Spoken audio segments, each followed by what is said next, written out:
Dan saya akan mengambil kata kunci dari rahmatan lil alamin yang saya pahami itu terdapat dari kata adil. Oke. Baik, saya akan kata kunci dari saya tentang aktualisasi rahmatan lil alamin adalah bersikap adil. Adil itu dia. Jadi kalau ada teman-teman kita yang non muslim tidak menghujat, tidak menghajar, tidak menyerang, tidak perlu kita serang duluan. Itu ya konteksnya dengan ranah diskusi atau dialektika. Tidak perlu kita paksa-paksa mereka karena kita ada batasan la ikraha fiddin. Jadi kalau kita mau diskusi dengan teman-teman non muslim, bukan kita serang keyakinannya, tapi mari berlaku adil, yaitu apa? Menggunakan argumentasi yang berdasar sehingga mengajak mereka untuk merubah cara berpikir, paradigma yang bisa saja melanggar kode etik logika yang betul-betul digunakan oleh manusia. Itu dia ya, artinya berlaku adil. Kata kunci saya adalah adil. Kemudian dalam Islam itu saking rahmatan lil alaminnya semua diatur. Adil itu bukan hanya untuk mereka yang di luar Islam, tetapi juga untuk nasab. Ini penting sekali ya. Kenapa saya katakan nasab ini penting? Karena inilah menjadi asbab orang-orang selalu sombong angkuh karena merasa bangga terhadap nasabnya. Bahkan dalam Islam sendiri tidak boleh ada penipuan nasab. Ini ada dalam surah Al-Ahzab ayat kelima. Panggillah mereka anak-anak angkat itu dengan memakai nama bapak-bapak mereka. Bayangkan, Islam melarang untuk manipulasi nasab. Itulah bentuk adilnya. Bapaknya yang buat tidak boleh dipanggil namanya bapaknya yang lain, harus tetap bapak kandungnya nasabnya. Itu kenapa Nabi Isa dipanggil dengan Ibnu Maryam, karena memang dia tidak punya bapak. Inilah adilnya Allah. Ketika memang dia tidak punya bapak, tidak dipaksa punya bapak, maka disebut dengan Ibnu Maryam. Begitu Islam mengajarkan untuk berlaku adil. Kemudian telah sempurnalah kalimat Tuhanmu, Al-Quran sebagai kalimat yang benar dan adil. Tidak ada yang dapat merubah-rubah kalimatnya, dan dialah yang maha mendengar lagi maha mengetahui. Al-Quran adalah dasar untuk bersikap adil. Nabi Muhammad contoh orang yang bersikap adil. Kemudian Islam itu kata kunci rahmatan lil alamin itu adalah bersikap adil kepada siapa? Semuanya. Ya, semuanya. Terima kasih. Itu paparan saya.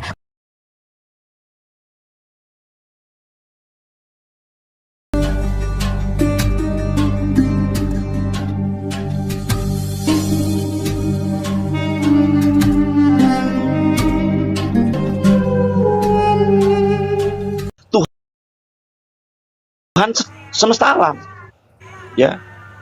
Aku adalah utusan dari Tuhan semesta alam, baik oleh Nuh, Hud, Musa, Ibrahim, dan beberapa nabi. Itu dicatat. Jadi para nabi itu adalah orang-orang yang diutus untuk seluruh alam pada hakikatnya, atau oleh Tuhan seluruh alam. Ya, cuman beda waktu, beda tempat. Itu yang kami temukan. Sebentar, maaf, ada salah klik. Di ayat-ayat yang lain, Iwan Pila, ya, ketika saya membaca ayat yang lain, saya bilang tadi kata semesta alam itu di seluruh surat ada. Tetapi yang saya menarik ada di yang terakhir, Al-Mutaffifin, dikatakan hari ketika manusia berdiri menghadap Tuhan semesta alam. Manusia kita ini, kata Quran, bahwa diciptakan oleh Tuhan semesta alam. Berarti Allah, kalau kami mengklaim itulah Allah semesta alam. Ayat selanjutnya adalah Al-Quran ini tidak lain hanya peringatan bagi semesta alam. Silakan ditakwir surat At-Takwir 8127 dikatakan demikian. Ya, Al-Haqqah juga demikian. Ia adalah wahyu yang diturunkan dari Tuhan semesta alam. Kami menemukan semacam kesamaan maksud dan tujuan. Para nabi ditugaskan oleh Tuhan semesta alam. Bukan cuma Nabi Muhammad, kami sering mengklaim bahwa Nabi Muhammad, Nabi Musa, Ibrahim, Yakub, Ayub, Nuh, itu mereka adalah tugas para rasul yang tugas oleh Tuhan semesta alam. Manusia dikatakan juga diciptakan oleh Tuhan semesta alam. Berarti sosok yang sama, Allah Subhanahu wa taala, Rabbul Alamin. Baik kami katakan Allah. Nabi Muhammad ditugaskan untuk menjadi rahmatan lil alamin. Dan Quran merupakan petunjuk wahyu dari Allah juga untuk seluruh alam. Itu yang saya temukan. Dan kita lihat sama-sama ketika kita melihat apa dan bagaimana aktualisasi kita sebagai orang, yuk kita sama lihat. Kita dengar tadi tentang sholat kami, puasa kami, haji kami, insya Allah itu bagus untuk alam ini. Ya, ketika kami punya keyakinan Islam kami, maka ketika kami harus jujur dalam bersikap, dimanapun saya berada, di suatu tempat, di pojok, di bumi Jawa Barat, di Sunda, di Ciamis, di Legok Hanser, tetap harus berkomitmen dengan Tuhan semesta alam.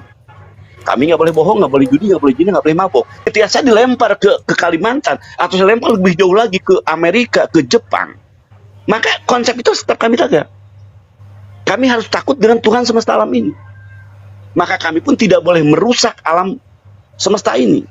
Kami sebagai ciptaan Allah, gitu kan? Kita umat Islam ciptaan Allah, manusia adalah juga ciptaan oleh Allah. Maka Quran untuk kemaslahatan alam dunia ini. Dan para nabi pun, sekali lagi saya katakan, para nabi pun diciptakan, ditugaskan oleh Allah sebagai Rasul Allah, dan mereka mengatakan bahwa aku ditugaskan oleh Tuhan semesta alam. Jadi saya mengajak kepada bahwa jangan ragu lagi bahwa Islam itu adalah benar-benar datang dari Tuhan semesta alam. Quran merupakan petunjuk hidup bagi semesta alam, dan alam sendiri jelas seperti yang dikatakan dalam Al-Quran, bahwa aku menjadikan Adam itu sebagai khalifah fil ardh. Kita harus mengatur alam ini dengan kebenaran-kebenaran Islam. Larangan-larangan dalam Islam, perintah dalam Islam, itu semua bagaimana kita tidak termasuk orang-orang yang mempertahankan alam ini. Ya, kalau berarti orang yang bohong dalam agamanya, mereka merusak alam, gitu kan? Kita nggak boleh merusak alam. Bahkan dalam peperangan pun dalam Islam itu nggak boleh kita untuk merusak alam. Maksimal 3 menit Pak Angon, karena kita masih Udah prolog tipis-tipis dulu. Ya, maksudnya belum masuk ke materi karena kita akan elaborasi nanti. Maksud saya prolog singkat saja dulu di awal ya. Oke. Terima kasih. Terima kasih. Baik, karena saya harus catat setiap poin yang disampaikan. Jadi saya tidak bisa catat kalau terlalu agak panjang. Baik, di situ saya mendengar bahwa Pak Buddha Angon ini lebih mempertegas bahwa deklarasi Tuhan semesta alam itu ditemukan dalam Al-Quranul Karim. Itu poin yang saya dengarkan dari Pak Buddha Angon ya. Kemudian beberapa ayat disampaikan bahwa para nabi itu diutus untuk semesta alam, dan itu nanti kita juga bisa diskusikan bersama. Baik, sekarang kita ke Ustadz Yusuf PI. Silakan Ustadz Yusuf PI, Anda tahu apa yang harus Anda lakukan di sini, yaitu mempresentasikan tentang konsep rahmatan lil alamin beserta aktualisasinya dalam kehidupan sehari-hari sesuai dengan yang Anda pahami. Silakan Ustadz Yusuf, 3 menit maksimal. Assalamualaikum warahmatullahi wabarakatuh. Saya konfirmasi dulu suara saya jelas ya. Oke, mantap. Soalnya jaringan udah ngelak. Oke, kita bagus, baik. Oke, sesuai tema ya yang dibawa oleh Uniripa, izin sama yang lebih tua ya Pak Angon sama yang lainnya dan ustadz-ustadz yang ada di bawah yang menonton gitu untuk membahas masalah ini. Memang sebenarnya pembahasan ini memang sangat luas gitu ya. Masalah wama arsalnaka illa rahmatan lil alamin. Ingat, itu kosakatanya ada 3 ya, rahmah lil alamin. Nah, hal ini sering kita dengar ya di sebagian umat Islam bahwa rahmatan lil alamin itu tidak asing untuk kita. Jadi rahmatan lil alamin ini kita lihat kosakatanya itu rahmah dan lil alamin. Sebagaimana yang disampaikan oleh Pak Angon, artinya rahmah itu apa? Cinta di atas cinta, kasih di atas kasih gitu. Ada yang mengasihi, dia lebih mengasihi. Artinya seperti itu. Siapa yang mengasihi ini? Lil alamin, yaitu Tuhan semesta alam. Siapa Tuhan semesta alam? Maka kita lihat ke dalam Al-Quran kita, Bismillahirrahmanirrahim. Artinya Allah Subhanahu wa Ta'ala yang Maha Pengasih lagi Maha Penyayang. Makanya Al-Quran kita itu diawali dengan nama Allah yang Maha Pengasih. Nah, jadi seperti itu maksudnya secara umum gitu ya. Mungkin penjelasan saya agak berbeda dari teman-teman karena memang sering kita mendengar hal ini tapi jarang dibahas juga. Hanya mendengarkan dari sekilas rahmatan lil alamin kan kayak gitu. Nah, jadi karena rahmatnya Allah Subhanahu wa Ta'ala mengutus seorang nabi, maka sesuai Quran surah Al-Anbiya tadi, wa ma arsalnaka illa rahmatan lil alamin. Siapa sosok yang diutus, yaitu Rasulullah Shallallahu Alaihi Wasallam. Maka dari itu segala yang dicontohkan oleh Rasul kita, bagaimana kita berkasih sayang terhadap sesama manusia, sesama hewan, itu dicontohkan oleh Rasul kita. Karena sesuai ayat Al-Quran juga di dalam Quran bahwa Rasulullah itu sebagai suri tauladan yang baik gitu ya, yang perlu kita contoh. Nah, itu salah satu kasih sayang Allah, rahmat Allah terhadap kita semuanya. Ingat, kosakatanya itu bukan rahmatal lil muslimin, bukan, tapi lil alamin, untuk seluruh alam, untuk seluruh manusia, baik dia muslim atau dia di luar muslim. Kok di luar muslim juga diberikan kasih sayang ya? Betul. Contohnya, yang di luar muslim tidak menyembah Allah Subhanahu wa taala, menyembah berhala, dia masih diberi rezeki, masih diberi napas untuk hidup. Nah, begitulah Tuhan rahmatan lil alamin. Jadi seperti itu nih Riba, sedikit secara singkat gitu ya, untuk secara Terima umumnya kasih, juga penjelasannya. Ustadz Yusuf. Baik, Ustadz Yusuf menjabarkan yang saya catat beberapa poin. Yang pertama, kata rahmatan lil alamin itu terdiri dari 3 kata, rahmat lil alamin, ya, bukan sekedar rahmat lil muslimin, tapi seluruh alam. Artinya konteksnya rahmat atau kata kasih sayang Allah itu untuk seluruh alam, ya. Tadi ada yang sempat bertanya masuk ke atas, yaitu akun bernama Pai, standarnya apa sih? Ya, Al-Quran dan hadis dong, yaitu suri tauladan yang ada pada diri Rasulullah, gitu ya. Jadi itu ya, saya jawab singkat terkait tentang standarnya. Jadi kita kalau Islam tentu standarnya melalui suri tauladannya pada Rasulullah, kemudian konsep atau teorinya ada di Al-Quran dan hadis. Kemudian bahkan Ustadz Yusuf lebih penekanannya kepada siapa yang kita sembah, yaitu Allah. Allah sendiri memiliki sifat Rahman dan Rahim, ya. Kurang lebih itu yang dan penekanan Ustadz Yusuf adalah semuanya itu sudah ada pada diri Rasulullah SAW, dan ini untuk seluruh alam, bukan hanya terbatas untuk umat Islam semata. Luar biasa pemaparannya, ya. Kemudian kita sampai kepada saudara kita Kristen, yaitu logika agama. Siapkan argumentasi Anda, kalau perlu juga didukung dengan dalil, dan sehingga mengedukasi teman-teman yang menonton di bawah, baik muslim ataupun non muslim, sehingga akhirnya menjadi manfaat buat kita semua. Silakan logika agama, sampaikan paparan Anda terkait tentang iman Anda, yaitu konsep kasih dalam Kristen. Monggo, 3 menit maksimal, ya. Terima kasih Bu atas kesempatan yang diberikan kepada saya membahas berkaitan dengan tema aktualisasi rahmatan lil alamin atau kasih. Sebenarnya ini khusus untuk Islam, tapi karena Anda Kristen maka aktualisasi kasih itu ajaran kasih, ya. Ini khusus Muslim pemaparannya. Nanti boleh Anda bertanya, silakan. Ya, kalau saya coba ambil dan kutip dari referensi yang berkata dalam arti untuk kita memahami secara terminologi aktualisasi rahmatan lil alamin adalah bagaimana dalam perspektif Islam untuk merealisasikan damai dan kasih itu kepada bangsa dan manusia. Nah, tentu kalimat ini saya harus kutip pada konteks pemahaman kekristenan yang tadi sudah disinggung sedikit oleh teman saya yang bernama Jiwil tentang hukum kasih, yaitu kasih pada Allah dan manusia. Kalaupun tadi diakhiri dengan bagaimanapun kalau kita diperlakukan dan diserang harus dibela. Tapi saya akan kutip dalam konteks perjanjian baru bahwa ketika dikatakan kasih terhadap Allah dan manusia itu direfleksikan dengan mengasihi Tuhan dengan segenap hati, segenap jiwa, dengan segenap akal budi. Nah, tentu ketika hal ini, maka ada tanggung jawab untuk harus dilakukan seperti yang dikatakan di dalam Matius pasal 28 ayat yang ke-19, jadikanlah semua bangsa muridku. Jadikanlah semua bangsa muridku, artinya ada di situ sebuah tugas bagaimana seorang dari pribadi kekristenan itu harus menjadi guru. Kita tahu kalau guru dalam makna kehidupan sehari-hari adalah pengajar. Guru dalam makna kehidupan sehari-hari adalah cerdas dalam memberikan pengertian-pengertian yang baik. Jadi istilah kalau di dalam pendidikan, tuthuri andayani. Dia harus teladan di depan dan penopang dari belakang. Tidak boleh membuat kerusuhan atau hal-hal sifat kehidupan yang kurang baik kepada sesama manusia di alam ini.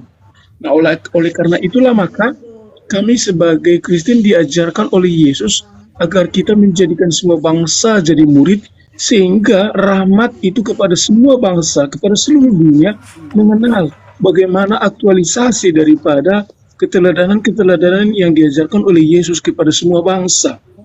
Dan hal itu dilakukan dengan bukti bahwa Yesus rela berkorban, dirinya rela menderita demi perlakuan orang yang jahat kepada dia, sebagai bukti untuk mewujudkan kedamaian dan kasih kepada sesama manusia. Itu saja barangkali dari saya untuk menjelaskan tentang. Oke, luar biasa. Logika agama, saya coba kutip dari pemaparannya adalah beliau menjabarkan bahwa refleksi menggunakan aktualisasi ya, kurang lebih sama seperti itu. Refleksinya dengan segenap akal budi, ajaran Kristen itu kasihilah Allah dan manusia dengan segenap akal budi. Dalam Matius pasal 28 ayat 16 dikutip oleh saudara kita Logika Agama. Ini teraktualisasi dalam jadikanlah semua bangsa menjadi muridku, ya, itu dalil yang dikutip. Dan di sini Logika Agama memaparkan agar orang yang Pak Hadi Putro, silakan di-mute dulu, bahwa cerdas dalam Pak Hadi Putro, izin. Teman-teman yang baru naik ke atas langsung di-mute ya. Jadi tidak Pak, izin tanya, tanggapan bisa kapan ya? Saya mau tanggapan peningkatan. Iya, setelah ini kita saling menanggapi, menjadikan bahan diskusi. Kita bersabar Ustadz Yusuf, masih panjang waktu kita ya, insya Allah. Nah, kemudian Logika menjabarkan, saya mengulangi kembali agar teman-teman dapat poin-poin pemaparannya, jadi tidak pergi begitu saja, tidak bias begitu saja. Logika beragama melakukan penekanan terhadap cerdas dalam memberikan pemahaman baik. Nah, ini bukti Kristen itu adalah kasih ke seluruh bangsa, yaitu dengan cara jadikan seluruh bangsa muridku. Itu poin yang disampaikan Logika Agama. Koreksi kalau seandainya saya salah dalam mengutip paparan teman-teman. Kita sapa Ucok Indonesia, perkenalkan diri Anda. Muslim, Kristen, nama, silakan. Silakan Ucok. Assalamualaikum warahmatullahi wabarakatuh. Waalaikumsalam warahmatullahi wabarakatuh. Silakan. Kalau Muslim silakan. Saya Muslim. Cuman maaf ini saya kan saya menjadi mustami aja, mau di bawah aja gimana gitu. Oke, silakan turun ke bawah. Terima kasih banyak. Oke, kita Pak Hadi Putro. Silakan Pak Hadi Putro, perkenalkan diri Anda. Loh, siapa yang saya kick baru tadi itu? Saya Muslim. Ya, silakan Pak. Oke.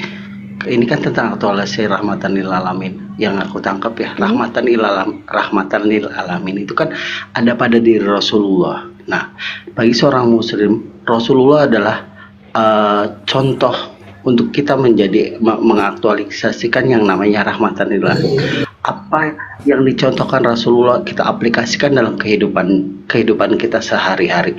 Rasulullah sudah memberikan segalanya, memberikan contoh terbaiknya buat kita menjalani hidup. Bahkan yang menjadi rahmatan lil alamin itu karena apa yang diajarkan Rasulullah itu bisa dipakai di semua negara, di semua bangsa, dan di seluruh dunia. Itu yang dimaksud dengan rahmatan lil alamin.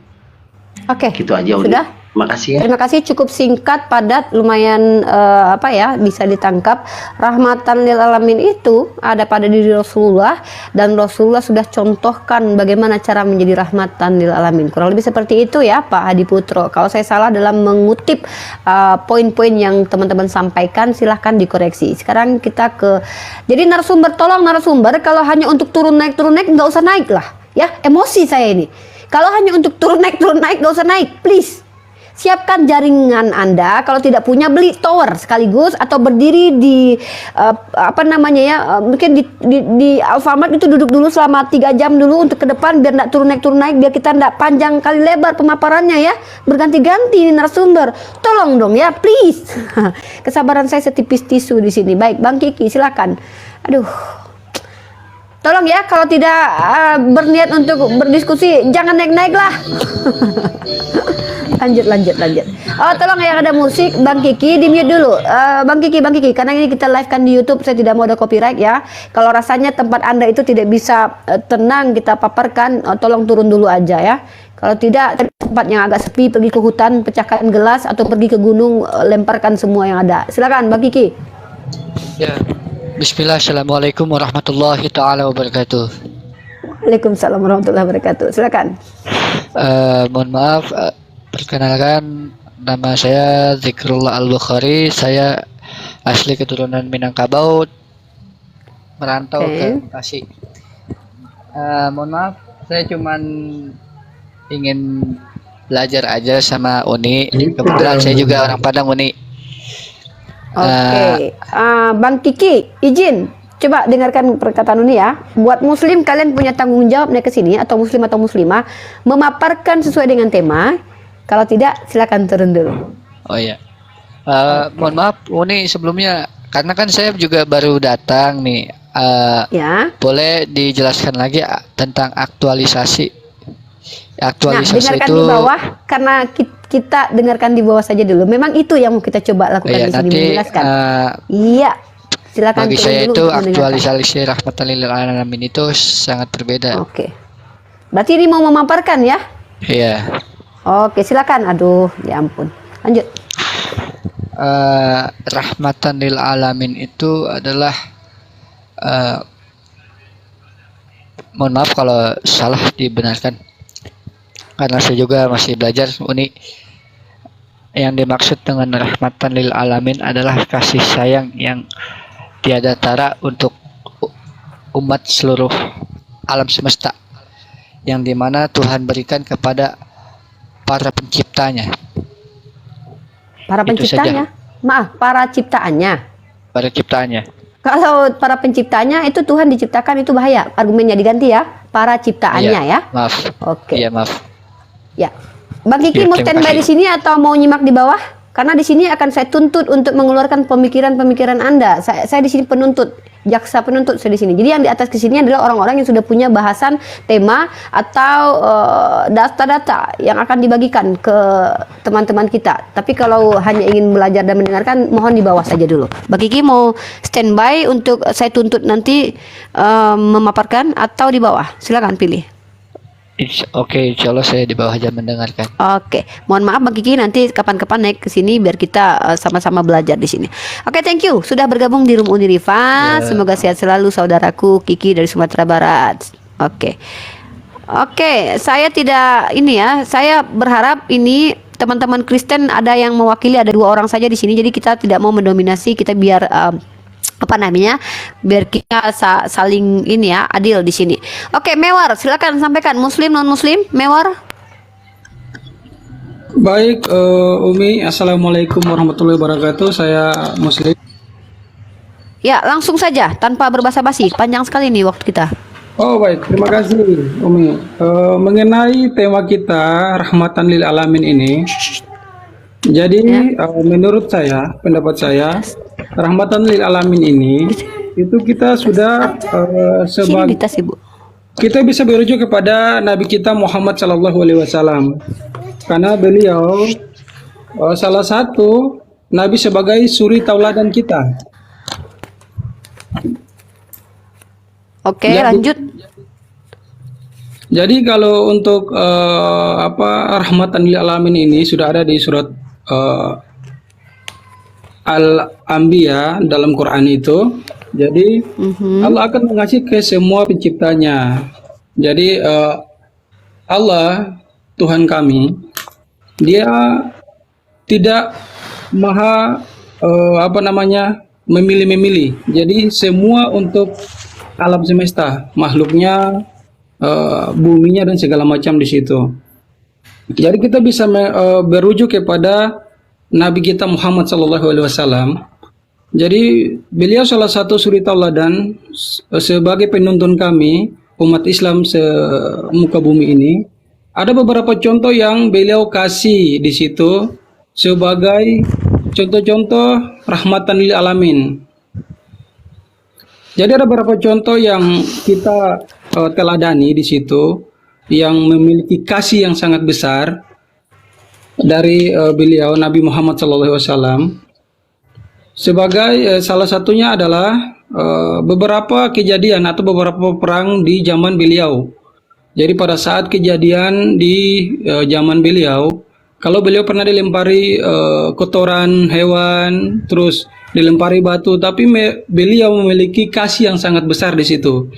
Beliau bisa memaafkan, beliau bisa memberi nasihat kepada teman-teman beliau, sahabat beliau pada zaman itu. Dan kejadian di zaman perang juga kala itu, beliau sangat-sangat mengasihi musuh beliau. Anda dibatasi waktu, Pak. Oh, siap. Singkat, padat, jelas ya, biar kita langsung masuk ke ranah diskusi ya. Oke, mungkin itu aja, Bunda. Oke, terima kasih. Kepada suri Allah dan Nabi Muhammad SAW. Terima Ya, kasih. kurang lebih sama dengan teman-teman muslim lainnya ya. Paparan Anda itu merujuk kepada bagaimana Nabi Muhammad menjadi suri tauladan ya. Jadi kurang lebih sama. Mohon teman-teman ketika menyampaikan argumentasi gunakan bahasa yang gamblang, kemudian singkat padat agar tidak terlalu banyak kita memakan waktu. Kita biar masuk ke ranah diskusi. Baik. Sekarang baik dari saya sendiri ya, singkat padat kita etimologikan dulu kata rahmatan lil alamin tadi ya. Seperti yang sudah disampaikan Ustadz Yusuf PI bahwa ada 3 kata rahmatan lil alamin, di mana kata rahmatun adalah masdar dari kata kerja rahima yarhamu rahmatun, yaitu dari kata kasih sayang, kurang lebih seperti itu. Lil alamin, untuk seluruh alam, including di dalamnya mau ada amuba ke, mau ada hewan ternak ke, mau ada pohon kurma ke, mau ada apapun ke, poinnya adalah untuk seluruh alam. Apapun pemaparan teman-teman muslim tadi mengatakan bahwa terdapat pada dari diri Nabi Muhammad SAW itu betul, karena Rasulullah mengajarkan bagaimana caranya menjadi rahmat untuk seluruh alam. Bukan hanya untuk kepada manusia saja, tetapi untuk seluruh alam. Itu poinnya mau saya sampaikan. Dan saya akan mengambil kata kunci dari rahmatan lil alamin yang saya pahami itu terdapat dari kata adil. Oke, baik, saya akan paparkan beberapa dalil ke Al-Quranul Karim terkait kata adil ya, yang akan saya jabarkan teman-teman. Dalam surah Al-Maidah ayat ke-8, hai orang-orang beriman, hendaklah kamu jadi orang-orang yang selalu menegakkan kebenaran karena Allah, menjadi saksi dengan adil, dan janganlah sekali-kali kebencianmu terhadap suatu kaum mendorong kamu untuk berlaku tidak adil. Berlaku adillah, karena adil itu lebih dekat kepada takwa, dan bertakwalah kepada Allah, sesungguhnya Allah Maha mengetahui apa yang kamu kerjakan. Kata kunci dari saya tentang aktualisasi rahmatan lil alamin adalah bersikap adil. Adil, itu dia. Jadi kalau ada teman-teman kita yang non muslim tidak menghujat, tidak menghajar, tidak menyerang, tidak perlu kita serang duluan. Itu ya konteksnya dengan ranah diskusi atau dialektika. Tidak perlu kita paksa-paksa mereka, karena kita ada batasan la ikraha fiddin. Jadi kalau kita mau diskusi dengan teman-teman non muslim, bukan kita serang keyakinannya, tapi mari berlaku adil, yaitu apa? Menggunakan argumentasi yang berdasar sehingga mengajak mereka untuk merubah cara berpikir, paradigma yang bisa saja melanggar kode etik logika yang betul-betul digunakan oleh manusia. Itu dia ya, artinya berlaku adil. Kata kunci saya adalah adil. Kemudian dalam Islam itu saking rahmatan lil alaminnya semua diatur. Adil itu bukan hanya untuk mereka yang di luar Islam, tetapi juga untuk nasab. Ini penting sekali ya. Kenapa saya katakan nasab ini penting? Karena inilah menjadi asbab orang-orang selalu sombong angkuh karena merasa bangga terhadap nasabnya. Bahkan dalam Islam sendiri tidak boleh ada penipuan nasab.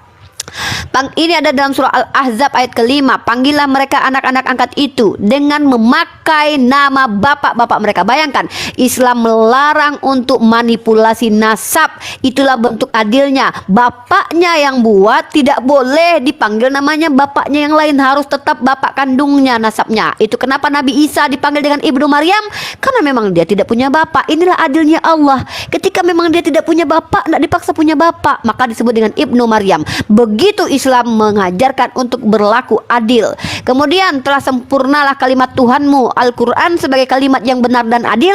Tidak ada yang dapat merubah-rubah kalimatnya, dan dialah yang maha mendengar lagi maha mengetahui. Al-Quran adalah dasar untuk bersikap adil. Nabi Muhammad contoh orang yang bersikap adil. Kemudian Islam itu kata kunci rahmatan lil alamin itu adalah bersikap adil. Kepada siapa? Semuanya. ya semuanya. Terima kasih. Itu paparan saya. Kata kunci saya adalah adil. Mari kita lihat aktualisasinya. Aktualisasinya dalam Islam Nabi Muhammad itu ketika kalian tidak memerangi Islam, kalian tenang-tenang saja. Duduk kalian santai. Mari kita duduk minum kopi bareng-bareng tanpa campur aduk minuman kita. Boleh. Tapi ingat kami harus adil. Ketika kalian mulai menyerang akidah kami, keadilan itu apa? Lawan. Dengan cara apa? Kalau dengan argumentasi kita perang argumentasi, perang pemikiran. Tapi kalau kalian menyerang kami seperti penjajah yang datang ke Indonesia, adillah. Apa itu? Hajar mereka. Sebagaimana yang kita peringati pada tanggal 17 Agustus, yaitu penjajahan di atas dunia harus dihapuskan. Itu adil namanya. Ketika pipimu ditampar, boleh kau tampar balik asal sama persis rasanya dan besarnya sakitnya. Tapi kalau kau berlebihan, zolim. Jadi karena kau tahu nanti kau takut untuk berlaku zolim, lebih baik kau maafkan. Itu dalam Islam. Luar biasa Islam itu. Dan adilnya bukan hanya kepada manusia. Hewan, pohon korma, janda-janda, anak yatim, ODGJ, semua terkenai keadilannya Islam. Kurang lebih seperti itu. Baik. Masuk ke ranah diskusi. Mana Bang Ip tadi? Bang Irip tadi. Mana Bang Irip tadi ya? Kita masuk ke ranah diskusi nih. Teman-teman kita Kristen itu hanya ada beberapa. Jadi mohon teman-teman Kristen yang lebih banyak ya. Muslim sudah ada beberapa. Nanti saya gantikan. Ada Kang Chan. Ada. Saya minta tolong yang naik adalah teman-teman Kristen saja dulu ya. Izin Tristan nanti ya Tristan, karena ada satu kursi untuk teman Kristen ya. Kang Chan, Muslim atau Kristen? Silakan dijawab. Kalau Muslim sudah terlalu banyak ya. Ada saya, Ustadz Yusuf, kemudian ada Pak Buda Angon, ya, kemudian ada Pak Hedi Putro, ada Bang Mever. Yes. Kang Chan Muslim. Ya, terlalu banyak. Siapa? Kang Chan Muslim. Ya, jangan terlalu banyak ya. Udah cukup ya. Cukup kita terima teman Kristen saja dulu. Di sini ada Bang JWL pun Muslim, kemudian Pak Irip sama Pak Bang Logika saja. Mereka cuma berdua ya. Jadi jangan mereka seolah udahlah mereka minoritas di realita, masa minoritas juga di virtual? Janganlah begitu ya. Kita adil saja. Kalau bisa ada 4 Kristen, 4 Muslim di sini baru adil ya. Kasihan mereka nggak merasakan apa? YouTube nggak live? Oh my god, YouTube mati ya. Sorry. YouTube kita live YouTube kok. Kenapa sayang? YouTube live, silakan di cross check di YouTube ya. Oke, biar nggak panjang lagi waktu terbuang. Silakan kita masuk ke ranah diskusi. Mungkin kita serahkan dulu kepada teman-teman Kristen mempertanyakan rahmatan lil rahmatan lil alamin. YouTube saya Rifa MOW ya. Silakan mau berkunjung ke YouTube, ambil nomor telepon di situ, lalu pesan rendang di situ ada di description boxnya. Rendang 1 kilonya 300.000, kalau dendeng balado itu 280 ya. Silakan. Oke, kita silakan teman-teman kita yang Kristen bertanya tentang konsep rahmatan lil alamin Islam. Silakan untuk Bang Irip Bowling dulu lah. Aduh, hidup aku mapet lagi. Baik, terima kasih atas kesempatan. Terkait dengan rahmatan lil alamin yang sudah dipaparkan oleh saudara-saudaraku semuanya, saya pikir konsep dasarnya sama sebenarnya. Tetapi pertanyaan saya, karena saya diminta untuk bertanya, kemarin mungkin Umi Rifa belum sempat jawab secara komprehensif ya. Bagaimana jika ada saudara kandung, mungkin salah satu balik atau keluar gitu menjadi murtad itu, bagaimana penerapan rahmatan lil alamin terhadap saudara-saudara Umi Rifa atau siapapun yang ada, mungkin bisa membantu memberikan pencerahan untuk kita semua. Terima kasih. Baik. Oke, pertanyaan dari Bang Irip ya, saya catat. Bagaimana sikap rahmatan lil alamin kita terkait saudara kita yang berpindah keyakinan menjadi murtad ya. Oke, siap-siap para ustadz asatis di sini ya. Singkat, padat, cepat, jangan panjang-panjang, straight to the point, please ya, biar umat itu tidak bosan mendengarkan paparan kita dan biar mereka dapat poin yang kita sampaikan. Saya persilakan dulu untuk saudara kita Pak MRius yang paling tua dulu ya, karena beliau sudah renta sekali, umur sudah 90 tahun Pak. Canda 90. Lanjut Pak. Ustaz Yusuf yang berhak untuk menjawab ini. Wah, ini nggak ada manfaat. Ini kalau nggak ada manfaat di koma saya nih. Saya potong gaji. merasa terhina dengan sebut tua. Saya nggak mau sebut tua. Lanjut Ustaz Yusuf. Oke, yang paling muda di antara kita silakan, Misterius. Ini nggak ada kerja nih, saya potong gaji nih MRius. Oke, dilimpahkan kepada Ustadz kita, asatis kita yaitu Ustadz Yusuf. Silakan Ustadz Yusuf menjawab pertanyaan kita, teman kita Bang Iri Boli. Kok saya duluan? Ya dong. Penerapan ya singkat saja ya, untuk menjawab itu sebenarnya mudah sih, mudah. Kalau ada dari saudara kita yang menjadi murtad gitu, keluar dari agama Islam. Nah, bagaimana bentuk rahmatan lil alaminnya terhadap saudara yang murtad tadi? Maka pertama yang kita lakukan, nasihati gitu, berikan edukasi kepada dia, berikan ilmu-ilmu yang seperti ini loh benarnya. Di dalam Islam begini loh apa adanya. Terus jabarkan kepada dia. Nah, itu salah satu bentuk rahmatan lil alamin kepada orang yang keluar dari agama Islam. Karena memang sesuai yang disampaikan oleh Uniripa tadi, la ikraha fiddin, tidak ada paksaan di dalam agama Islam. Ketika dia menjadi murtad, maka hak-hak dia tetap diberikan, hak bernegara dan hak kasih sayang Allah terhadap dirinya tetap diberikan. Tapi setidaknya kita sebagai saudara muslim yang pernah di muslim lalu dia keluar dari muslim, maka berikan edukasi bagaimana sih ajaran agama Islam itu rahmatan lil alaminnya, bagaimana sih kita menjabarkan kepada dia agar dia mau berpikir dan bisa kembali mendapat hidayah Allah Subhanahu wa taala. Itu salah satu cara untuk menerapkan rahmatan lil alamin kepada saudara kita yang murtad. Jangan dikasarin. Kalau orang dikasarin, ya malah ngelawan. Kan gitu logikanya. Batu ketemu batu pecah, ya. Jadi seperti itu. Baik, mungkin seperti itu penyampaian saya sedikit.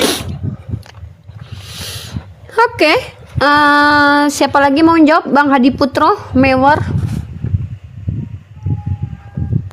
Bang Hadi Putro Mewar, kalau tidak bicara dalam hitungan kelima saya turunkan. Silakan. Mau nambahin, kan masalah akidah mah di luar kehendak kita. Benar kata Ustaz tadi, masalah menasihatin tetap menasehatin. Selebihnya ketika dia tetap keluar, ya tetaplah dia kasar, kita udah pasti membiarkan itu kan. Tapi setelah kita menasehatin, tapi secara pergaulan kehidupan, sosialisasi kita tetap seperti biasa gitu. Tidak ada yang namanya pengejajan atau apa. Itu kan mungkin salah satu rahmatan, karena ya Allah udah memberikan bahwa yang namanya keyakinan atau akidah atau keimanan itu udah hak prerogatif Allah gitu. Maksudnya mungkin orang itu emang sudah tidak menerima hidayah atau rahmat dari Allah sendiri. Jadi ya kita secara akidah kita sudah menasihatin, secara secara sosial ya kita ya tetap bergaul seperti biasa aja. Itu kalau saya nambahin. Makasih Uni. Oke, Bang Hadi Putro. Teman-teman muslim maupun Kristen ya, teman-teman muslim ini kalau menjawab mohon menyertakan dalil. Mohon menyertakan dalil, mohon menyertakan dalil, mohon menyertakan dalil. Baik, Mewar, apa yang ditanggapi dari pertanyaan saudara kita Eri Bowling? Mohon menyertakan dalil, mohon menyertakan dalil. Silakan. Bang, saya sedikit kalau Umi. Namanya dikit kalau gitu. Silakan orang muda. Orang tua. Bismillahirrahmanirrahim. Kalau mungkin Anda bertanya terhadap kemurtadan seseorang dalam Islam, saya bacakan dalil ya, Al-Baqarah 217. Nah, mereka bertanya kepadamu tentang berperang pada bulan haram. Katakanlah berperang pada bulan itu adalah dosa besar. Berperang adalah dosa besar. Tetapi menghalangi manusia dari jalan Allah, ketika mereka ngajak perang, kita nggak bisa mengelak ya. Masih ada mengusir penduduknya dan sekitarnya. Lebih besar dosanya di jalan Allah. Jadi lebih baik diperangi, nggak masalah kalau emang terpaksa. Dan berbuat fitnah lebih besar dosanya daripada membunuh.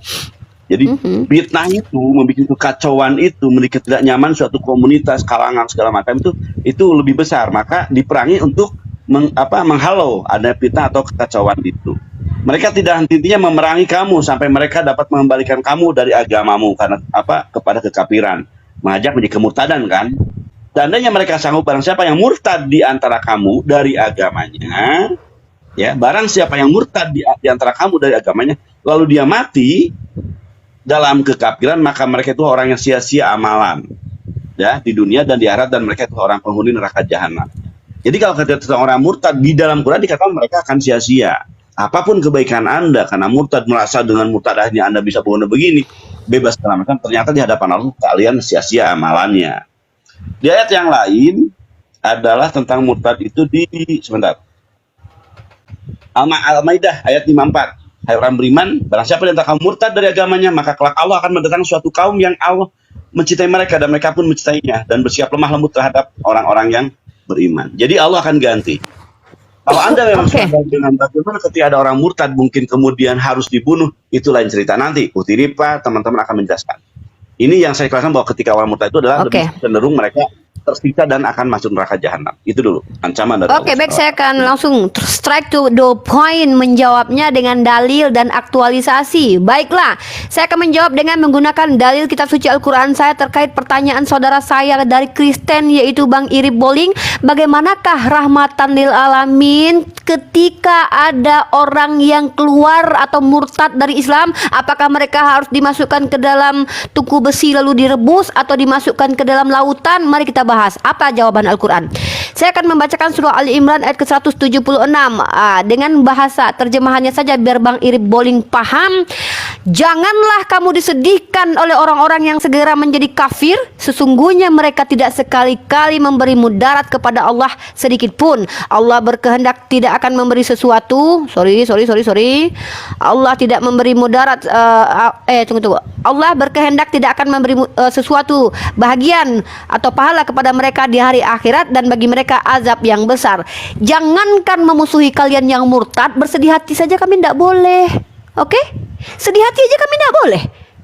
Jadi tidak ada urusan kalian. Tapi dalam Islam pengkhianat itu hukumnya sangat luar biasa. Ketika kalian sudah sepakat dengan kami tidak saling ganggu dan kalian khianati itu, ingat apa kata kunci saya? Adil.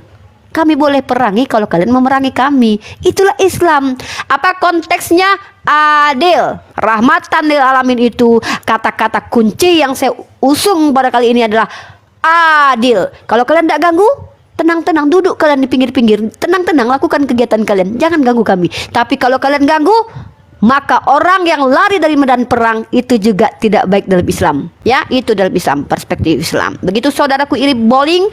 Mungkin kalau Anda tidak puas dengan jawaban kami, ingat saya bukan pemuas Anda, tetapi aktualisasinya saya akan jabarkan bahwa Rasulullah sendiri, saudaranya, pamannya ada yang tidak Islam. Apa beliau hajar, campakkan ke laut dengan letakkan batu kilang? Tidak ada begitu diajarkan oleh Rasulullah. Bahkan Rasulullah sendiri ketika beliau membuat surat kepada ada piagam Madinah berdampingan dengan non muslim, bahkan Rasulullah mengajarkan untuk boleh bekerja kepada orang Yahudi. Itu aktualisasinya. Ajaran dari Nabi itu ada. Bagaimana Rasulullah bersikap kepada orang Yahudi dan Nasara? Tidak ada, mereka hajar, tidak ada begitu ya. Kalian akan kami hajar kalau kalian menghajar kami, karena kami harus mengasihi diri kami. Namanya rahmatan lil alamin. Bukan buat kalian saja rahmat itu. Kami pun diajarkan merahmati diri kami dengan cara apa? Bela diri kami. Dengan apa? Tidak biarkan dizolimi, apalagi menzolimi diri sendiri. Begitulah yang disebut dengan konsep rahmatan lil alamin dalam perspektif Islam yang saya percayai. Oke, silakan untuk logika agama untuk mempertanyakan rahmatan lil alamin dengan catatan ketika engkau memframe satu nanya, saya mau nanggapi dan bertanya tadi sama Pak logika agama. Baik, untuk supaya adil maka kita persilahkan umat muslim menanggapi dan mempertanyakan. Jangan memframing, saya tidak izinkan memframing di sini. Silakan Ustadz Yusuf, saya percaya beliau tidak memframing. Lanjut. Oke, Uni, bentar ya. Oke, sebelum ini Uni, sebelum saya mau bertanya kepada Pak Rahmatan lil alamin, saya sapa dulu Ustadz Latif ya di bawah. Ya, Ustadz Latif. Assalamualaikum Ustadz. Salam takzim. Doakan kami di sini semoga kami diberikan keistiqomah. Mohon izin ya Ustadz. Ya, mohon izin Ustadz, kami nggak mengajar Ustadz, kami hanya berdiskusi Ustadz. Saya ini pelajar Ustadz, jadi saya tidak punya kapasitas mengajar Ustadz, saya hanya belajar. Izin ya Ustadz, Ustadzku pimpin kami, Ustadzku nasihati kami, koreksi kami kalau kami salah dalam menyampaikan Ustadzku. Masya Allah, sehat-sehat Ustadzku. Lanjut Ustadz Yusuf.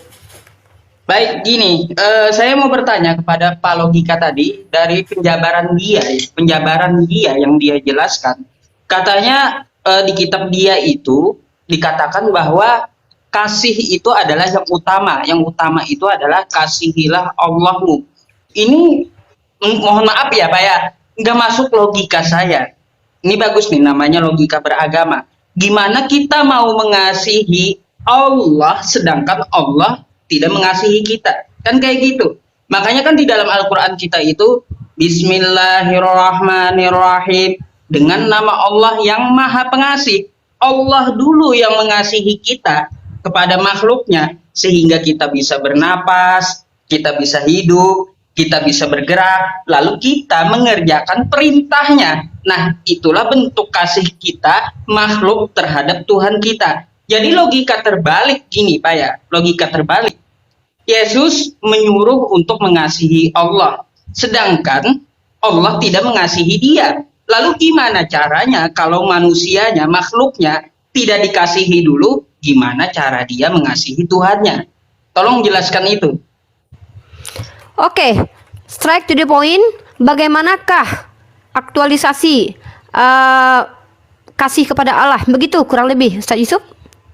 Gini, Dipertegas. dalam Islam, sekali lagi, di dalam Islam Allah dulu yang mengasihi makhluknya.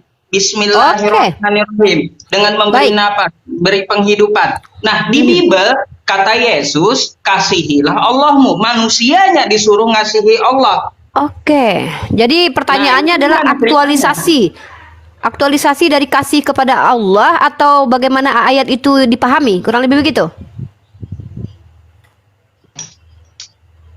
Biar pertegas Ustadz, biar mereka tahu menjawabnya. Sudah paham, sudah ditangkap. Oke, terima kasih.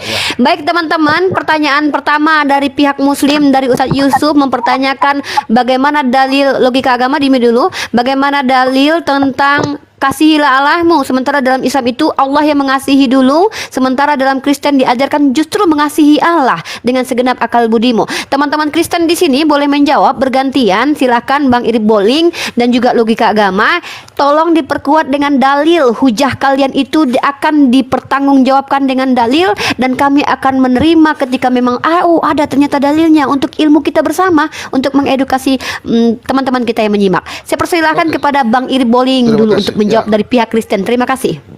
Baik, pertanyaan yang sangat bagus ya. Bagaimana aktualisasi kasih kepada Allah? Sementara Yesus mengajarkan kita untuk mengasihi Allah, sedangkan saudara kita yang Muslim mengatakan bahwa Allah terlebih dahulu mengasihi kita. Kita buka dalam Yohanes 3 ayat 16 ya. Dalam Yohanes 3 ayat 16 dengan tegas mengatakan begitu, karena begitu besar kasih Allah akan dunia ini, hingga ia telah mengaruniakan anaknya yang tunggal, supaya setiap orang yang percaya kepadanya tidak binasa, melainkan beroleh hidup yang kekal. Jadi begitu besar kasih Allah akan dunia ini. Oleh karena itu, Yesus mengajarkan kita bahwa Allah itu adalah kasih. God is love, kalau itu prinsipnya kita. Maka otomatis kita harus tahu membalas kasih itu dengan mengasihi Allah. Apa bentuk dari nyata dari mengasihi Allah?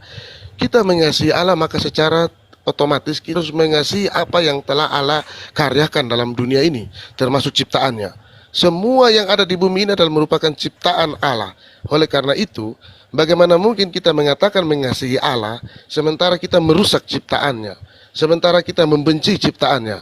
Justru karena itu, ya, kita memang dalam hukum kasih kepada Allah, bentuk nyatanya adalah seperti yang mungkin saudara-saudaraku Muslim pahami juga, bahwa rahmatanil alamin itu kita tidak merusak alam semesta. Maka Umi Rifa sering bilang bahwa hamu baca apa bukan bakteri pun juga itu ciptaan Allah yang harus kita tidak boleh kita sia-siakan atau semena-mena terhadap dia, tapi kita harus memperlakukan dia dengan cara yang patut di hadapan Allah itu sendiri. Itu menyangkut hal kasih kepada Allah. Nah, bagaimana kasih kepada manusia?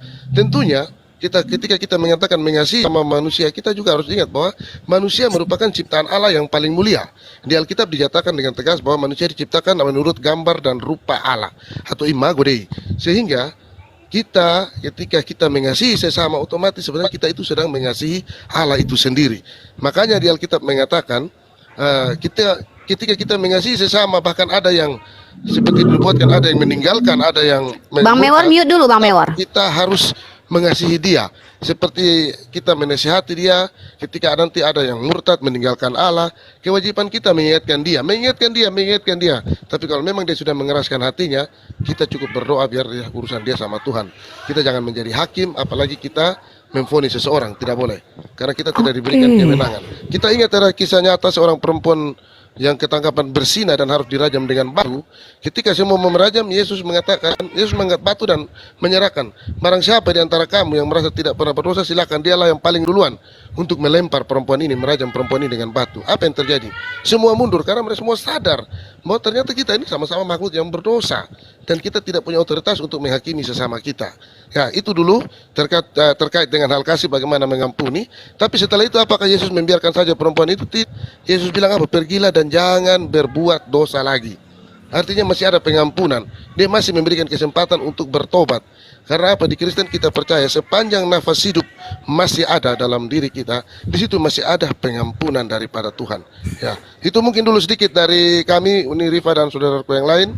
Oke, saya serahkan sama-sama. Terima kasih, Bang Irip membawa dalil Yohanes pasal 3:16 di mana di situ dikatakan begitu besar kasih Allah sehingga Dia memberikan menganugerahkan anaknya untuk menjadi penebus dosa umat manusia. Itu poinnya ya. Bagaimana mungkin menurut kata Bang Boling ya, bahwa bagaimana mungkin kalian mengasihi Allah sementara kalian merusak bumi? Itu bukti bahwa Kristen juga untuk seluruh alam menurut Bang Boling. Kemudian buktinya adalah ketika ada seorang wanita yang berzina, Yesus tidak hukum, tetapi malah dibiarkan begitu karena siapa yang pernah berdosa tidak boleh melempar, dan bahkan Yesus pun tidak ikut melempar. Tapi kata Yesus ya jangan berbuat seperti itu lagi. Itulah bentuk kasih menurut Bang Irboling. Mudah-mudahan teman-teman di bawah menangkap poin-poin yang disampaikan. Hargai jawaban dari pihak Kristen ya, dan kalian tolong yang di bawah typing di bawah karena tema kita adalah aktualisasi rahmatan lil alamin. Tolong dong yang Muslim aktualisasikan typingan kalian, yaitu typingan yang rahmatan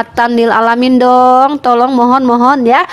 Masa Islam seperti itu? Katanya percaya sebagai rahmatan lil alamin, tapi typingannya durjana. Jangan ya.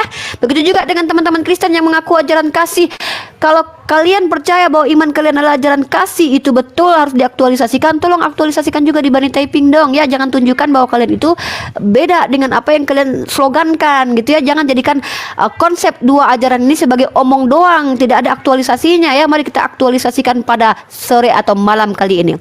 Silakan logika agama menjawab pertanyaan dari Ustadz Yusuf. Kenapa ya malah manusia yang diajarkan untuk mengasihi Tuhan? Kalau dalam Islam justru Tuhan yang mengasihi. Silakan. Nah, jadi kalau secara Bang Ayam di-mute. Lanjut. Kalau secara hermeneutiknya, di dalam hermeneutik itu ada istilah latar belakang. Kalau dalam Islam umumnya saya pernah dengar ada istilah asbabun nuzulnya. Mengapa Yesus mengajarkan kasihilah Tuhan Allahmu dengan segenap hati dan kasihilah sesamamu manusia seperti dirimu sendiri. Asbabun nuzulnya itu adalah karena Yesus berbicara. Ada asbabun nuzul. Ya. Ada asbabun nuzul Bible ya. Oke, bagus, menarik. Asbabun nuzul Bible. Hermeneutiknya itu istilah latar belakang. Ya. Oke. Ya. Jadi dalam latar belakang kalimat itu adalah dia sedang berbicara kepada tokoh-tokoh agama, alim ulama yang merasa mereka sebagai ahli agama, tapi tidak ada penerapan prinsip-prinsip nilai-nilai agama itu sesuai dengan tuntutan agama tersebut. Acap kali hal itu terjadi pada kehidupan manusia bahkan sekarang. Mereka merasa beragama, mereka sebagai orang yang sudah tekun beragama, bahkan pengajar agama, mereka ahli dalam agama, tapi buktinya mereka selalu tidak bisa mengaktualisasikan rahmat atau kasih itu kepada sesama manusia. Tadi kawan saya sudah memberikan contoh. Dalam arti memang kalaupun berdasarkan aturan seorang pezina harus dibunuh. Tapi Yesus kembali mau mengajarkan esensi hukum itu bahwa setiap orang harus diberi kesempatan untuk mereka berubah. Nah inilah sebenarnya tujuan Yesus, kenapa Yesus berkata kasihilah Tuhan Allah. Nah oleh karena itu maka jawaban saya kepada Yusuf, Ustadz Yusuf yang bertanya kenapa kita disuruh mengasihi Allah, bukankah justru Allah yang mengasihi kita? Itu adalah kalimat benar. Tidak mungkin Tuhan juga menyuruh dirinya mengasihi kita. Karena Tuhan itu sudah pasti adalah maha kasih kepada kita. Artinya kalau kasih Allah itu tidak diragukan lagi. Namun bagaimana seorang alim ulama, tokoh agama, orang yang merasa beragama, pengajar agama, mengetahui ahli-ahli hukum agama, tapi dia suka membenci, bahkan ingin membunuh orang. Inilah aktualisasi dari agama yang tidak tepat. Ibarat contoh. Mohon maaf saya tidak bisa catat poinnya ya karena agak bias. Oke, lanjut. Ibarat Anda contoh. dibatasi waktu ya. Fokus kepada pertanyaan. Oke. Ibarat contoh seperti Ustadz Yusuf ini, dia adalah sebagai pengajar, alim ulama yang boleh diakui sebagai ustadz. Tapi kalau dia sebagai pengajar toh juga membenci, bahkan ingin membunuh orang yang berlawanan dengan dia, ini tentu bukanlah sebuah hubungan yang baik dalam pengertian dia sebagai tokoh agama. Itu saja mungkin dari saya. Terima kasih. Izin ya kalaupun ada yang agak melenceng dari jawaban, tapi hargai saja jawaban teman-teman kita Kristen. Oke, kita sapa Bi. I am kamu Muslim atau Kristen? I am. Saya ingin cepat singkat padat dulu. I am 1 Muslim. 2.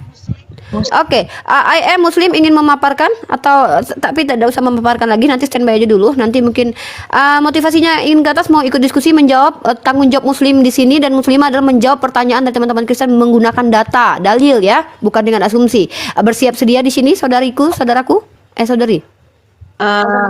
Saya ikut mendengarkan saja, Uni.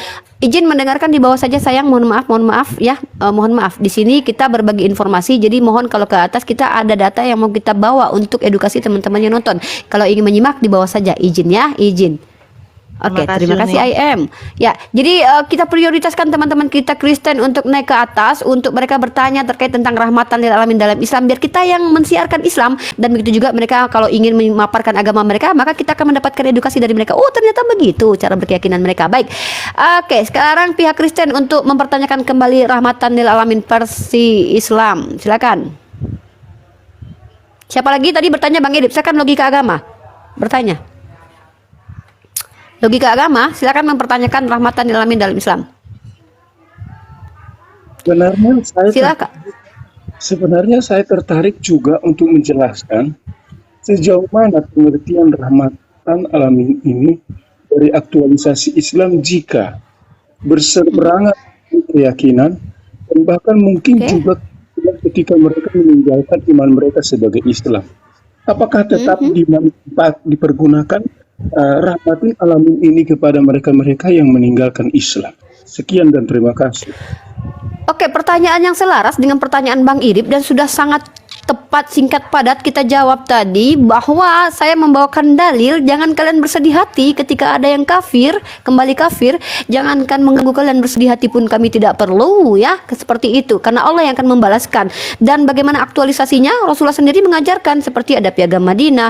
Tapi kalau seandainya kalian murtad kemudian menyerang Islam, maka kami tegas tentang hal itu, dan itu sudah dijawab ya, itu sudah sangat jelas sekali. Kalau Anda tidak paham, ya itu derita Anda ya, karena kami tidak berhak memahamkan. Kepahaman hanya datang dari Allah Subhanahu wa taala. Oke? Baik, sepertinya sudah ya. Oke, saya sekarang Bang Jewel, ada yang mau disampaikan, Bang Jewel? Ya. Ya, silakan. Tadi pertanyaannya bagaimana rahmatan lil alamin bagi orang yang berbeda agama? Bukan, yang murtad. Yang murtad. Oke. Yang murtad. Yang murtad itu dalam Islam ada namanya hukum fikih jinayah namanya. Ya, fikih jinayah itu ada beberapa kasus yang masuk pada ranah hukum jinayah. Jadi Islam itu memiliki seperangkat ajaran tentang masa pidana. Menurut keyakinan Islam, murtad itu adalah bagian daripada tindak pidana di dalam masalah agama. Jadi itu dalam Islam sumber kebenaran itu ada dari Allah yang menyuruh kita untuk menegakkan rahmatan lil alamin. Nah, jadi kita melakukan rahmatan lil alamin ini adalah perintah Allah ini, ya, perintah Allah ini. Ya, jadi termasuk. Nah, jadi kemudian agak berisik Bang JWL ya di situ ya. Ya, oke. Saya lanjut. Kemudian tentang masalah orang murtad itu, ini sebenarnya masalah hukum ini, ya, masalah hukum. Nah, kita dapat mengilustrasikan bagi orang yang melanggar hukum, dia tentu ada kehukuman. Kita ilustrasikan bagi seorang prajurit. Bang Joel suaranya hilang dan di situ agak noise. Bang Joel tolong dikondisikan dulu ya biar kita bersih menerimanya dan suara Anda hilang. Izin Bang Joel. Izin ya. Aduh, suaranya hilang lagi. Oke, terima kasih. Oke, Boleh tambahan sedikit? silakan tambahkan. Cepat, singkat, padat biar kita juga mempertanyakan kembali ajaran kasih. Silakan Jod. Oke, begini, untuk menanggapi Bapak tadi, saya masih membawakan sedikit dalil, Pak ya, tentang pertanyaannya. Mungkin Bapak pernah mendengarkan sebuah hadis, kalau seorang yang murtad itu katanya harus dikisos atau dipancung, kan kayak gitu. Mungkin pertanyaannya ke arah situ. Ada juga hadis yang mengatakan seperti itu. Tapi murtadnya seperti apa? Ketika dia murtad lalu memusuhi agama Islam, memfitnah ulama-ulama dan yang lain-lainnya. Nah, orang seperti ini yang perlu dikisos. Jadi itu yang pertama, Pak. Bedakan murtadnya itu hanya sekedar keluar atau balik memusuhi agama Islam. Itu yang pertama. Yang kedua, sesuai disampaikan Uniripa tadi, itu sudah betul. Wala yajrimannakum syana'anu qaumin ala alla ta'dilu. Itu betul. Harus adil, kita tetap adil sama dia. Dan di Quran surah Al-Mumtahanah ayat 8, la yanhakumullahu 'anil ladzina lam yuqatilukum fid-din. Allah tidak melarang kita untuk berbuat baik kepada orang di luar agama Islam dan berbuat adil kepada orang di luar agama Islam bagi orang yang di luar agama Islam itu tidak memusuhi agama Islam. Jadi seperti itu Pak kalau kepada orang murtad. Terima kasih. Oke, terima kasih. Sekarang bergantian dari pihak muslim, yaitu saya sendiri ya, mempertanyakan. Baik teman-teman, di sini saya sedang mencoba menjelaskan bagaimana rahmatan lil alamin. Jadi Islam itu bukan untuk manusia saja, tetapi untuk seluruh alam. Ada yang ingin saya tanyakan kepada teman-teman Kristen terkait dalil-dalil di kitab sucinya, tolong dicatat, nanti bergantian menjelaskannya ya. Yang pertama, saya mengatakan bahwa ajaran kasih itu kenapa kok ada satu yang aneh berdasarkan 2 Yohanes pasal 1 ayat 10. Pertama, kalau memang kalian diajarkan mengasihi musuh, kenapa? Why ada ayat seperti ini? Tolong dicatat Bang Irip dan Bang Logika, tolong dicatat, nanti kalian jelaskan ya. Saya kasih waktu agak panjang karena saya agak banyak ini ya. Pertama, 2 Yohanes pasal ke-1 ayat 10. Jikalau seorang datang kepadamu dan dia tidak membawa ajaran ini, janganlah kamu menerima dia dalam rumahmu dan janganlah memberi salam kepadanya. Memberi salam saja tidak boleh. Ini bagaimana cara menjelaskannya dalam ajaran kasih ya. Kemudian bahkan jika ada lebih baik seorang penyesat daripada menyesatkan anak ini, maka lebih baik diikat batu kilang di lehernya lalu dicampakkan ke dalam laut. Ya, silakan cari dalilnya, itu ada dalam kitab kalian. Kemudian itu ya, 2 dalil itu ayat-ayat tentang bagaimana cara memahami itu dalam konsep agama kasih. Bahkan di dalam perjanjian lama sendiri, bagaimana konsep kasih Tuhannya teman-teman Kristen ketika di Yesus ajarkan kasihi musuh, kenapa Tuhannya kalian yang belum menjadi Yesus yaitu Tuhan dalam perjanjian lama itu bahkan membunuhi anak-anak kecil di dalam 1 Samuel pasal 15:3. Jadi pergilah sekarang, kalahkanlah suku Amalek, tumpaslah segala yang ada padanya. Ingat, tumpaslah segala yang ada padanya, janganlah ada belas kasihan kepadanya. Itulah semuanya laki-laki dan perempuan, karena anak maupun yang menyusu dan lembu maupun domba, onta dan keledai. Ada apa salah dengan anak-anak kecil? Kemudian domba, lembu, keledai, kenapa harus ditumpas? Yaitu di mana kasihnya pada waktu itu? Kemudian ada 3 ayat ya, tolong nanti kalau mau tanya ayatnya saya jelaskan lagi. Dan juga kenapa Yesus kalau dikatakan dia adalah untuk seluruh alam ya, mohon maaf, apakah betul konfirmasi saja Kristen hanya untuk manusia saja? Kenapa Yesus itu ketika ada yang dirasuki setan, dia tidak segan-segan memasukkan setan itu ke dalam babi sehingga babi itu mati semuanya? Apakah Yesus tidak kasihan kepada babi itu? Sebagaimana diajarkan dalam Islam, kami harus memperlakukan hewan ternak pun dengan sangat-sangat luar biasa ya, ada adab, dan saya akan bacakan dalil bagaimana memperlakukan hewan nanti. Dan juga kenapa Yesus kepada pohon ara tidak memiliki belas kasih ketika dia melihat pohon ara dan dia lapar, padahal dia tidak tahu bahwa itu memang belum musimnya berbuah. Kenapa dia kutuk pohon ara? Ini berbeda sekali dengan rahmatan lil alamin, yaitu seluruh pohon bahkan ketika berperang pun tidak boleh dipenggal begitu saja. Kenapa Yesus ada hanya kepada manusia saja gitu? Konsep kasihnya apa memang seperti itukah?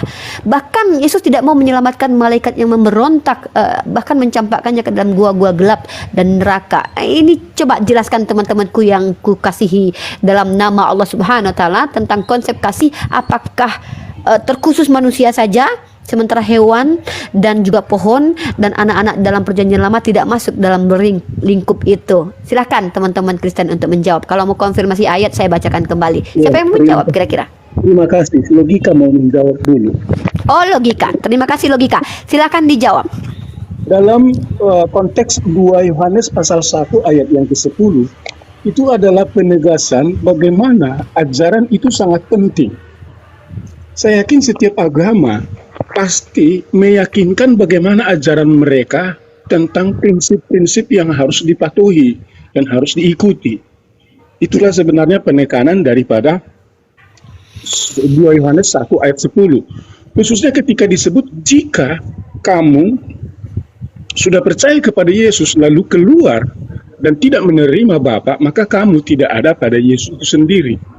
Itu tentu untuk penegasan bahwa seseorang yang sudah mengenal ajaran di dalam Kristus yang berasal dari Bapa itu harus dipegang terus. Jika tidak, maka pisahkan dirimu dari mereka. Karena mereka juga akan bisa mempengaruhi dan merusak ajaran-ajaran yang kita miliki. Dan tentu prinsip ini pastilah dimiliki semua oleh agama. Baik itu Islam, Kristen, Hindu, Buddha. Penegasan Jangan bawa-bawa, jangan. Izin. Mohon jangan framing ya. Jelaskan saja dalam perspektif Kristen. Karena Islam tidak ajarkan kami tidak boleh ucapkan salam. Bahkan kami boleh jawab salam alaikum. Ya, jangan framing dulu. Jelaskan dalam perspektif Anda. Jangan bawa agama lain dulu, oke? Terima kasih. Jadi artinya setiap agama itu memiliki prinsip dasar-dasar yang kuat tentang ajarannya. Baru ketika dikatakan di dalam ayat yang tadi dibacakan tentang konteks bagaimana jika seseorang ada yang mengajarkan dalam arti garis bawahi jika menyesatkan. Nah, tentu di dalam agama manapun jika ada ajaran yang sesat itu lebih baik itu sebenarnya adalah kasarnya. Tetapi sama dengan konteks 2 Yohanes 1 ayat yang 10 itu hindari dan jauhi. Dan kalau memang ada masuk kepada wewenang, ada lebih baik itu sebenarnya untuk menegaskan. Ya kalau pada bagian tertentu lalu harus diikat dan dibuang ke dalam laut, tentu itu adalah bahasa kasarnya orang-orang penyesat begitu sama saja lebih baik mati karena mereka sudah langsung dimasukkan ke dalam neraka. Nah, kalau tadi kalau konteks Samuel yang Ibu katakan tentang bunuh mereka sampai kepada anak-anak kecil itu tentu adalah konteksnya berperang. Saya yakin juga kalaupun di dalam konteks berperang dalam bangsa-bangsa suku-suku apapun yang mengenal Tuhan atau tidak mengenal Tuhan, yang punya agama maupun tidak mengenal agama, semua dalam prinsip beragama harus seperti itu. Istilah bahasa Jangan, tolong. Saya mohon kepada Anda, jangan menyimpulkan ajaran orang lain ya. Jangan katakan sama. Tidak, dalam Islam itu tidak ada begitu. Dalam berperang pun kami ada adab. Jangan dong. Paparkan saja ajaran Kristen saudara. Jangan bilang, loh sama aja kok di agama lain. Tunjukkan dalilnya kalau begitu. Jangan, izin saya, Anda jawab dari perspektif Anda. Nanti kalau Anda mau masuk ke ranah agama saya dengan pertanyaan dong. Jangan ya, itu tidak etis dalam ranah diskusi yang akademis ini ya. Jelaskan saja dalam iman Anda, jangan sama-samakan dengan ajaran kami karena pasti berbeda ya. Saya akan tunjukkan nanti buktinya. Silakan lanjut logika agama. Kemungkinan saya akan minta seri Pak ya. Tolong jangan minta seri dulu. Sekarang tegaskan di keagamaan dulu. Jangan minta seri. Tegaskan dalam keyakinan Anda dulu. Jangan masuk dulu. Masuk boleh dengan catatan membawa pertanyaan. Biar kami yang jelaskan ya. Ya, oke, lanjut. Atau kalau mungkin saya ambil sebuah contoh mewakili dalam hukum bangsa-bangsa dalam berperang. Istilah dalam berperang itu ada istilah yang disebut dengan berperang prinsipnya mati atau hidup. Hukum apa itu silakan sampaikan. Hukum apa itu, dari mana, ajaran mana, silakan. Tapi bawa data ya, jangan takutnya kita nanti salah yang Anda sampaikan nanti. Ini edukasi Pak, edukasi kita. Informasinya harus valid. Sebenarnya dasar-dasar hukum yang diterapkan pada kitab Samuel itu bahwa ketika mereka berperang, mereka harus berperang dengan kondisi seperti itu. Nah, apalagi di dalam konteks itu ada asbabun nuzulnya atau latar belakang hermeneutiknya, yaitu adalah bagaimana supaya mereka-mereka yang dianggap adalah dalam konteks perjanjian lama, mereka-mereka yang penyembah-penyembah dewa dan berhala yang tidak sesuai dengan penyembah Yod-Have itu akan disingkirkan, dihalaukan karena Tuhan Sang Yahweh itu Yod-Heh-Vave.